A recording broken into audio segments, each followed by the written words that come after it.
예수께서 비유로 여러 가지를 저에게 말씀하여 가라사대 씨를 뿌리는 자가 뿌리러 나가서 뿌릴새 더러는 길가에 떨어짐에 새들이 와서 먹어버렸고, 더러는 흙이 얇은 돌밭에 떨어짐에 흙이 깊지 아니하므로 곧 싹이 나오나 해가 돋은 후에 타져서 뿌리가 없으므로 말랐고, 더러는 가시떨기 위에 떨어짐에 가시가 자라서 기운을 막았고, 더러는 좋은 땅에 떨어짐에 혹 100배, 혹 60배, 혹 30배의 결실을 하였느니라. 아멘.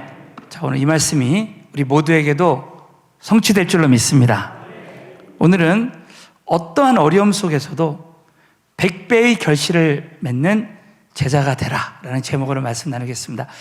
똑같이 어려운 상황 속에서도 어떤 사람은 100배의 결실을 맺는데 왜 나는 100배의 결실을 맺지 못하고 있을까? 오늘 이 말씀을 통해서 정말 한번 깊이 있게 이 말씀을 통해서 우리 모두가 정말 어떠한 상황 속에서도 100배의 결실 맺는 은혜가 임했으면 좋겠습니다. 오늘 이 말씀은 우리 예수님께서 제자들에게 하나님 나라의 그 비유를 말씀하시면서 이 하나님의 나라는 이제 씨 뿌리는 자, 이 씨 뿌리는 자는 하나님을 말합니다. 우리 하나님께서 이 씨는 말씀을 말하는데 이 말씀이 어디에 뿌려지냐면 우리의 마음밭에 뿌려지는 거예요. 그래서 우리 마음밭에 뿌려질 때에 어떤 사람은 100배의 결실을 맺지만 어떤 사람은 맺지 못하는 이유에 대해서 말씀하시는데, 자, 여러분 오늘 우리 네 가지 우리 한번 밭의 비유가 나오는데 이 밭은 우리의 마음밭을 말한다고 했습니다. 우리 한번 왼손 한번 내밀어 보세요. 자, 한번 큰 소리로 따라하겠습니다. 자, 길가밭, 돌밭, 가시떨기 밭, 옥토밭. 자, 손 내리십시오. 여러분, 오늘 이 말씀을 통해서 우리 모두가 자, 100배의 결실을 맺는 영적 비결에 대해서 말씀을 나눌 때 오늘 두 가지를 크게 나눠서 함께 은혜를 받기 원합니다. 자, 첫 번째는 이 100배의 결실을 막는 세 가지 마음밭이 있다는 거예요. 그래서 첫 번째는 자, 길가밭입니다. 자, 나는 어떤 밭인가? 내 마음밭은 지금 어떤 종류의 밭인가? 그럼 내가 100배의 결실을 맺기 위해서는 내가 어떻게 해야 되는가에 대한 오늘 말씀을 여러분 한번 내 마음에 새겼으면 좋겠습니다. 자, 첫 번째, 자, 길가밭에 대해서 마태복음 13장 3절부터 한번 큰 소리로 믿음으로 읽겠습니다. 시작. 예수께서 비유로 여러 가지를 말씀하여 가라사대 씨를 뿌리는 자가, 자, 뿌리는 거기까지. 씨를 뿌리는 자 누구십니까? 하나님이십니다. 하나님이 설교자를 통해서나 또 내 자신이 말씀을 묵상하거나 또 말씀을 암송하거나 말씀을 나눌 때나 그 씨를 뿌려질 때, 이 말씀의 씨가 뿌려질 때 내 심령의 밭이, 자, 4절에 보시면 뿌릴 때 더러는 길가에 떨어짐에 새들이 와서 먹어버렸다는 거예요. 그런데 이 팔레스타인의 농사법은 이 씨를 먼저 다 뿌려요. 사람이 뿌리거나 또 가축을 통해서 뿌리거나 뿌려집니다. 그리고 나서 흙을 덮어요. 그러다 보니까 이 씨가 길가에도 뿌려질 수도 있고 돌밭에도 뿌려질 수도 있고 가시떨기 밭에도 뿌려질 수 있다는 거예요. 그래서 우리 예수님께서 그 당시에 그 농사법을 잘 아는 우리 제자들에게 이렇게 비유로 말씀하시는 거예요. 어떤 씨는 길가에 뿌려지는데 길가에 뿌려진 것 같은 사람은 어떤 사람이냐? 새들이 와서 그 씨를 먹어버리는 거예요. 자, 그러면 이 새들은 무엇을 말하고 있는가? 자, 마태복음 13장 19절에 보면 그 해석이 나오고 있습니다. 자, 말씀으로 해석하는 거예요. 자, 19절을 우리 한번 큰 소리로 읽겠습니다. 시작. 아무나 천국 말씀을 듣고 깨닫지 못할 때는 악한 자가 와서 그 마음에 뿌리운 것을 빼앗나니 이는 곧 길가에 뿌린. 어떤 자가 길가밭인가? 그래서 말씀을 듣고도 깨닫지 못하는 거. 이 깨닫지 못한다는 말은 뜻이 뭐냐면 이 말씀을 듣고 감동은 되는데 이 말씀이 나의 삶 가운데 순종이 안 되는 거예요. 행해지지 않는 거예요. 그러면 이 악한 자가 또 누구냐? 그 말씀을 마가복음에서 보면요, 마가복음 4장 15절에 보면 말씀이 길가에 뿌렸다는 것은 이들이니 곧 말씀을 들었을 때에 사단이 즉시 와서 저에게 뿌리온 말씀을 빼앗는 것이다. 그 여러분, 우리의 삶 가운데 하나님의 영이 역사할 수도 있고 사단이 역사할 수 있다는 것. 자, 그 예가 마태복음 16장에 보면 베드로가 주는 그리스도시요 살아계신 하나님의 아들이시다 그랬어요. 여러분도 믿으시면 아멘 해보세요. 그래서 이 바요나 시몬아, 내가 복이 있도다. 네가 한 고백은 하나님께서 너에게 하신 고백이다라고 말씀하셨는데, 그리고 나서 우리 예수님께서 십자가에서 죽으시고 제3일 만에 부활하실 것을 비로소 말씀하십니다. 그럴 때 여러분, 마태복음 16장 22절부터 23절에 보면 베드로가 예수를 막 붙들고 뭐라고 하냐면, 주여 그리 마옵소서, 이 일이 결코 주에게 미치지 아니하리이다. 이렇게 할 때 예수님이 뭐라고 합니까? 사단아, 내 뒤로 물러가라. 너는 하나님의 일을 생각지 않고 도리어 사람의 일을 생각한다고 했습니다. 이 말은 우리의 삶 가운데 이렇게 성령님이 나를 통해서 역사하실 때도 있지만 사단이 역사할 때도 있다는 거예요. 그래서 여러분, 우리가 신앙생활할 때 나는 지금 내 마음밭이 길값밭인지 한번 돌아봐야 됩니다. 철로 역정을 지었던 전 번연, 자기가 마태복음 13장을 보면서 이 씨 뿌리는 자의 비유를 보면서 사단이 와서 이 말씀을 빼앗아 간다는 그 길값밭에 대한 그 말씀을 듣고, 이건 나구나. 내가 말씀은 듣지만 실제로 이 말씀을 내가 실천하고 있지 않는가 말이에요. 실천하지 못하는 자신을 보면서 내가 길값밭이다. 그래가지고 이것을 마음을 이제 돌리기 시작하는 거예요. 내가 어떤 말씀이 나에게 딱 감동이 될 때 내가 이 말씀대로 살아야 되겠다. 딱 결단을 하고 나서 옥토바스로 변하는 거예요.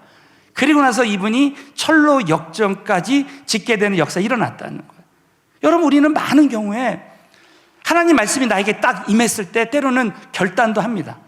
그런데 사단이 와서 딱 빼앗아 가는 거야. 왜? 그 말씀대로 하지 않을 때. 어떤 분이 금년도에 은혜 있을 새벽 기도회를 1월 1일부터 시작한 거예요. 2일부터. 금년도에 목사님 제가 새벽 기도 하겠습니다. 근데 그 다음 주에 보이질 않아. 여러분, 한번 믿음으로 결단했으면 끝까지 믿음으로 억지로라도 순종하면, 복종하면 기적이 일어날 줄로 믿습니다. 그래, 내가 하나님이 그 주신 감동인데 내가 한번 이대로 해봐야 되겠다. 그러면 여러분, 길값밭이 아니라 옥토밭으로 변하는 역사가 일어나는 것입니다. 이 은혜가 우리 모두에게 임했으면 좋겠습니다. 어떤 분이 금년도에 한 일주일에 한 번은 꼭 전도 나가겠습니다, 전도하겠습니다, 이렇게 결단했다가도 또 어떤 일이 일어나면 우선순위를 빼앗기는 거예요. 이게 바로 사단에게 나에게 하나님 주신 감동의 말씀을 빼앗기는 겁니다. 금년 한 해 저와 여러분이 어떤 말씀이 나에게 감동이 되고 나에게 심어지든지, 여러분, 길값밭이 아닌 옥토밭이 되어서 100배의 결실 맺는 은혜가 임하게 되시기를 주님의 이름으로 축원합니다. 두 번째는 돌밭입니다. 자, 돌밭은 어떤 밭일까?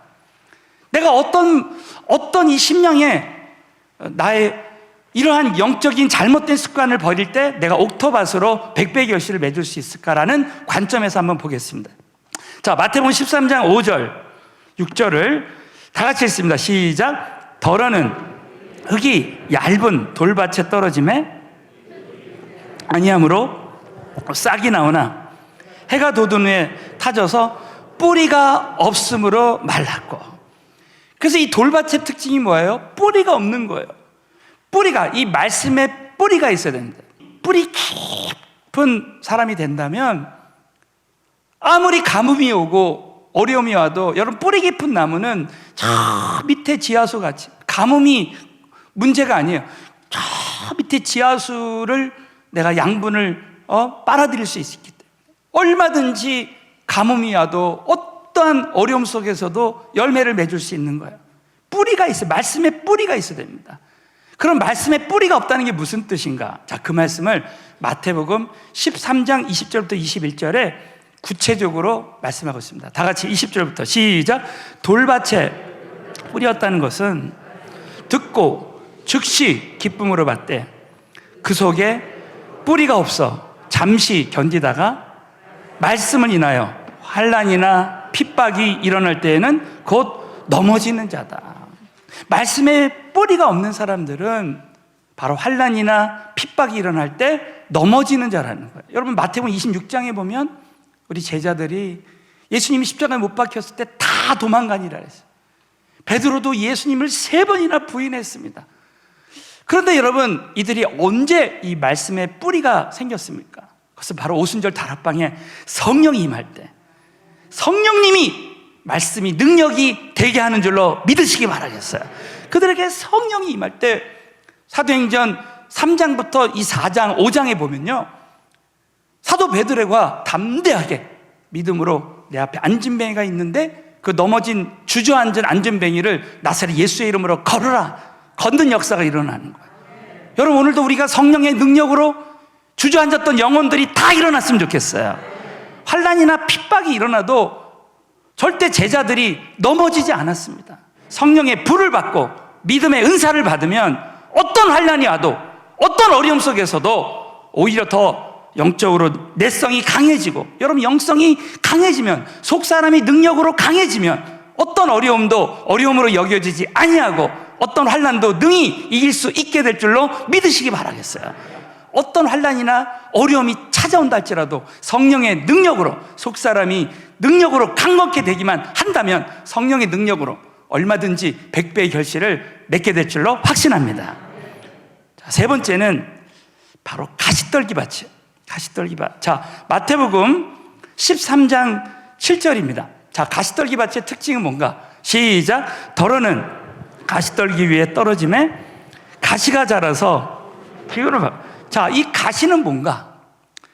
그 해석이 마태복음 13장 22절에 나옵니다. 다 같이 한번 읽겠어요. 시작. 가시떨기에 뿌리였다는 것은 말씀을 들으나 세상의 염려와 재리의 유혹에 말씀이 막혀 결실치 못하는 자. 한 번은 영국의 템즈강에요, 많은 가로수들이 있는데 모든 가로수들이 이파리가 아주 푸르고 청청하게 자라는데 한 나무만 마르는 거예요. 왜 그런가? 식물학자가 조사를 해봤더니 이 뿌리에 뭐가 막혀 있는 거예요. 예? 여러분, 우리가 뭔가 막혀서 지금 100배의 결실을 맺지 못한다는 거예요. 그것이 무엇일까? 두 가지입니다. 따라서 세상의 염려, 재리의 유혹, 이 두 가지를 우리가 반드시 뛰어넘어야 되는 거예요. 여러분, 염려에 대한 말씀을 나눌 때 마태복음 6장에서 이런 말씀을 나눴죠. 우리가 절대로 염려하지 말아야 될 것은 하나님의 자녀는 하나님 있어야 될 걸 아시고 다 주신다는 것이죠. 여러분, 우리가 오늘 믿음으로 하나님은 우리에게 있어야 될 것을 아시고 말씀도 주시는 줄로 믿습니다. 반드시 믿어야 돼. 그리고 우선순위를 바꾸라 그랬죠. 너희가 먼저 하나님의 나라와 의를 구하면 우리가 염려하는 모든 것을 하나님이 다 더해 주신다는. 우리 서울은혜교회는 지금까지 먼저 하나님의 나라와 의를 구하는 거예요. 성전 이전에서도 전도하고 선교하고 하나님의 나라와 의를 먼저 구할 때 하나님 우리 필요한 거 다 아시고 채워주시는 은혜를 부어주실 줄로 믿습니다. 그러므로 여러분, 우리는 절대 염려하지 말아요. 염려가 찾아올 때마다 모든 염려를 다 주께 맡겨요. 모든 염려를 하나님 손에 맡겨드리면 여러분, 하나님이 다 책임져 주실 줄로 믿습니다. 저는요, 길을 지나가면서도 염려가 되는 문제를 맡깁니다. 그럼 얼굴이 늘 마음이 평강 가운데 사람들에게 샬롬을 전할 수 있는 거, 평강을 전할 수 있는 것이죠. 여러분, 금년도에는요, 염려를 정복하시기를 바라겠습니다. 염려하면 열매가 없다는 거죠. 아무것도 염려하지 말고 금년도에 정말 내가 막혀있는 게 뭔가, 그게 염려라는 거예요. 매일매일 하루에 한 번씩 하루를 시작할 때 여러분이 나의 모든 염려를 하나님 손에 맡겨드리고 염려를 하나님이 해결해 주시는 은혜가 임했으면 좋겠습니다. 그리고 절대 유혹에 빠지지 말, 재리의 유혹에 빠지지 말아야 됩니다. 여러분, 이 재리의 유혹, 여러분 모든 재정은 여러분 아시죠? 하나님이 주시는 거예요. 그러므로 여러분이 절대 염려나 세상의 염려나 재리의 유혹에 빠지지 말아야 돼. 아하, 내가 100배의 결실을 맺지 못하는 이유가 바로 이 두 가지였구나. 제가 이 말씀을 묵상하다 제가 일전에 한번 이런 말씀을 했죠. 요셉은 비전이 있었기 때문에 상처받지 않았고, 요셉이 상처받았다는 말이 없고요, 복수했다는 말이 없고, 염려했다는 말이 없고, 유혹에 빠졌다는 말이 없습니다. 그래서 이 요셉은 그 흉년이 든 땅에서 100배의 결실을 맺은 거예요. 자, 따라서 하겠습니다. 염려하지 말고 유혹에 빠지지 말자. 여러분, 다니엘서의 다니엘을 보십시오. 다니엘이 염려했다는 말이 없고 유혹에 빠졌다는 말이 없어요. 느헤미야를 한번 보십시오. 느헤미야가 염려했다는 말이 없고 그냥 성벽이 회파됐다는 소식을 듣고 기도부터 했어요. 기도하고 염려하지 않았습니다. 수많은 유혹과 그런 사단의 공격이 있었지만 느헤미야는 거기에 빠지지 않았어요. 그래서 52일 만에 성벽이 건축되는 100배 결실 맺는 역사가 일어났죠. 여러분, 놀라운 것은 복음서에 보면 제자들이 염려했다는 말이 없고 오히려 담대하게 오히려 이 현실을 뚫고 거슬러 올라갔습니다. 유혹에 빠졌다는 말이 없어요. 아, 그렇구나.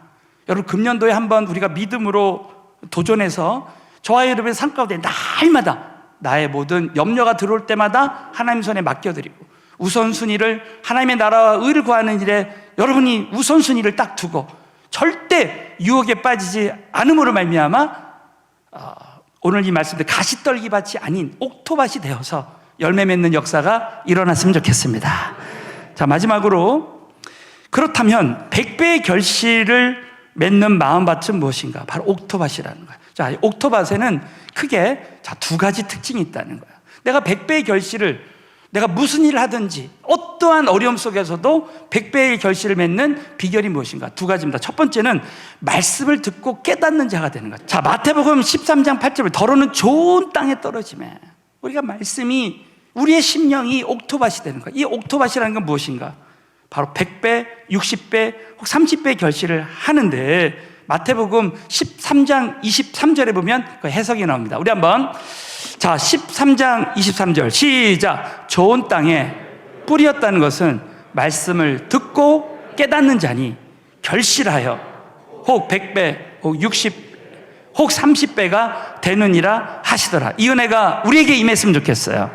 그럼 말씀을 듣고 깨닫는다는 게 무슨 뜻인가? 이 깨닫는다는 말은 마가복음에도 보면요, 그 말씀을 듣고 받는 거예요. 그래서 이 말씀이 나의 삶 가운데 순종이 되어지는 거예요.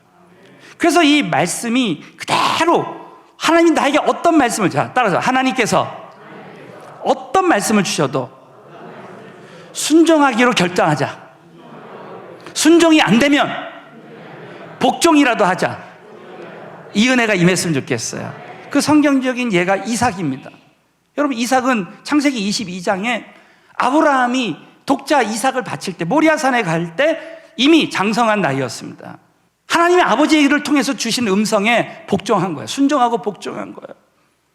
그럴 때 하나님 죽이시지 않고 어떤 일이 일어납니까? 창세기 26절에 보면 그 땅이 흉년이 듭니다.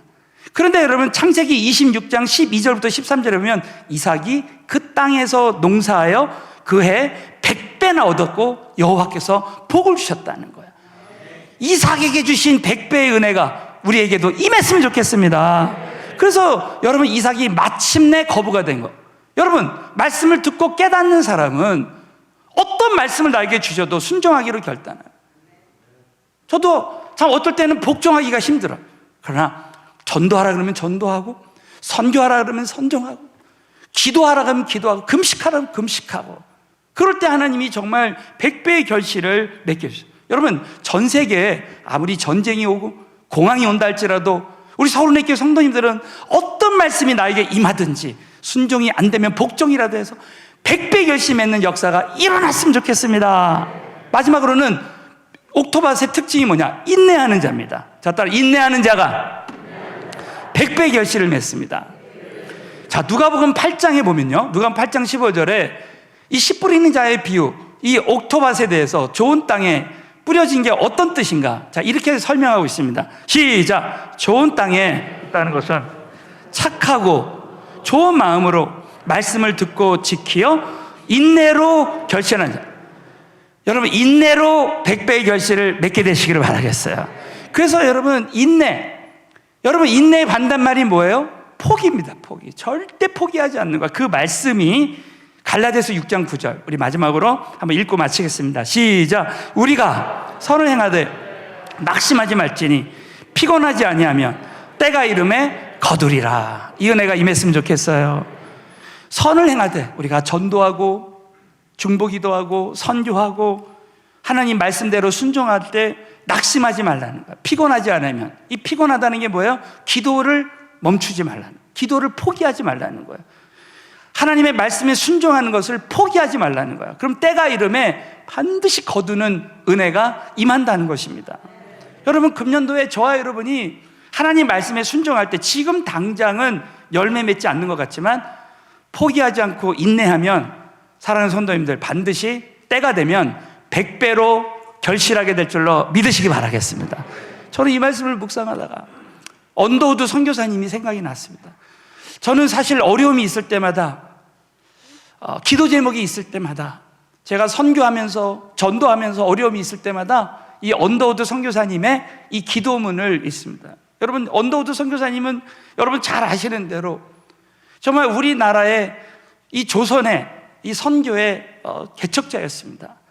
그분이 이 경신중고등학교를 처음 시작하고 연세대의 그 전신이었던 연희 전문학교를 세워가지고 우리나라의 그 교육의 기틀을 마련했습니다.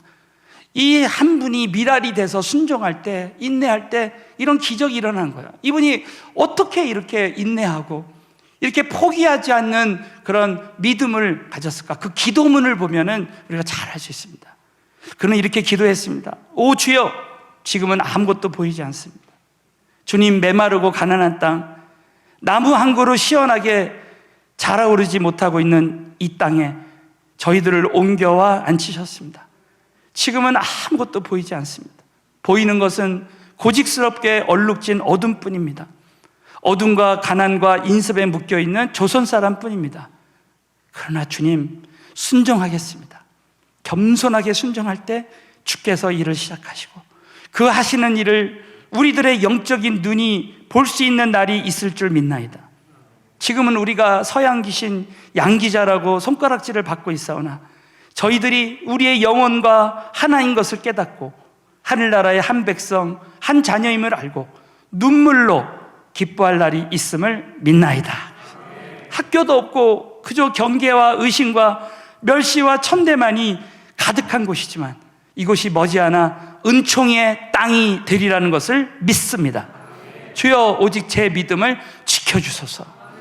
여러분, 언더우드 선교사가 이렇게 마음이 옥토밭이 되어서 끝까지 말씀대로 순종하고 눈물로 인내할 때, 여러분 잘 아신 대로 우리 지금 대한민국은 5만 5천 개 교회가 세워지고 작년에 제가 2021년도에 나온 통계를 한번 조사해 봤어요. 봤더니 지금 우리나라가요 167개국에 2만 2천여 명의 장기 선교사를 파송하는 나라가 됐더란 말이야.